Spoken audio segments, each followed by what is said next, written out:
তো বন্ধুরা আজকে স্বর্ণ কেনার জন্য কে কে আসছে আমার সাথে সেটা দেখাবো আপনাদেরকে। এই দেখেন, এই যে আমি লোকেশনটা আবার দেখিয়ে দিচ্ছি। মেইন গেট থেকে আপনারা সোজা আসলে দেখবেন মসজিদ আক্কাস।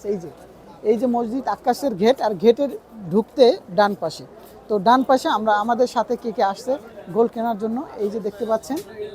মাশাআল্লাহ মাশাআল্লাহ, সবাই কিন্তু গোল্ড কিনতে আসছে, দেখতে পাচ্ছেন। মাশাআল্লাহ, क्या हाल है, ठीक हो? তো মাশাআল্লাহ। তো এখানে রাহান ভাই আছে। তো আমরা দেখব যে আজকের গোল্ড প্রাইস। মাশাআল্লাহ মাশাআল্লাহ, সবাই কিন্তু স্বর্ণ কেনার জন্য আসছে। কি অবস্থা ভাই, গোল্ড কেনার জন্য আসলেন? ইনশাআল্লাহ। তো কি, তো বুঝুন কি আমার মাধ্যমে স্বর্ণ কিনলে কি ডিসকাউন্ট হবে? ইনশাআল্লাহ। আমার মাধ্যমে স্বর্ণ কিনলে ডিসকাউন্ট পাওয়া যায়? ইনশাআল্লাহ পাওয়া যায়।